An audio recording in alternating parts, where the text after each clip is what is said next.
All right, welcome back. It's going to be an easy jig. It's going to be a quick one. Uh, Weather's getting ready to change. I was wanting something different to put in my box, so we're going to go back with just the taper neck hackle jig. We're going to start out with an 1/8 ounce round ball jig head and device. I've actually painted the eyes on this one. I did a dot of red with a dot of black right in the middle of it, and I'm going to use black 210 denier as the thread for the tapered neck. I thought about going red, but I decided I'd put the red feathers in it instead, so I'd stick with black that would kind of match the pupil. I'm going to pick out a couple hackle feathers. I'm looking for some that got some really good sharp tips. I'm kind of picky when it comes to these. I like my feathers with sharper tips more so than the rounded tips, and it seems like I do pretty good getting that in saddle hackle. You know, you might be able to find other hackles that do the same thing, or you might prefer them with rounded lobes. I like the sharp, pointy ones. To me, it's kind of closer to a fish's fin.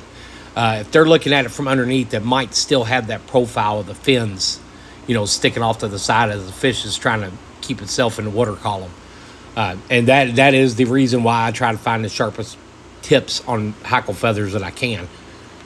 We're going to cut out a couple red feathers. We're going to lay them right in the middle, kind of give it that bleeding effect, but just kind of look cool. It matched. It matched the red in the eye. That's the biggest reason I went with the hackle feather, was just to make my jig match. Very color coordinated.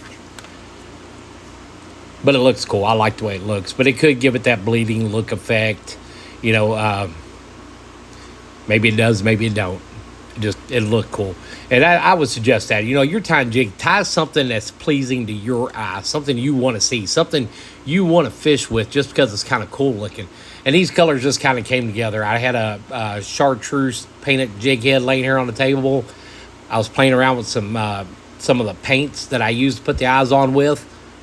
Painted the eyes yesterday. They were set up this morning. Come home from work and just tied one up. I like the way it came out. I'll probably put 3 or 4 more in my box. It's a pretty neat looking jig. It's flashy. It's colorful. It's going to have some movement because the hackle is tied in. You know, further up, there's a little more of that hackle hanging out of the back than there is when you're using normal chenille. And it looks cool.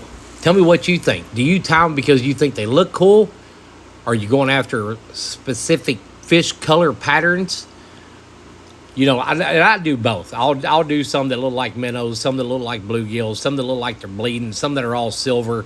Some are silver with a black dot on them, you know, to give it that thread fin shad look. Nothing underwater swimming has those colors in it. So you're just hoping for that, you know, boom, it's different looking. It's going to hit it.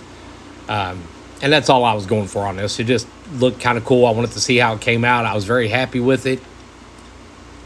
Would y'all have done something different? Maybe used all red and 2 chartreuse feathers, or gone totally different and maybe used 2 bright blue ones. But there it is, UV resin coated, 1/8 ounce round ball jig head. Super easy to make. Give it a try. Hit that like, share, thumbs up. I greatly appreciate it. It helps my channel. Thank you guys for watching.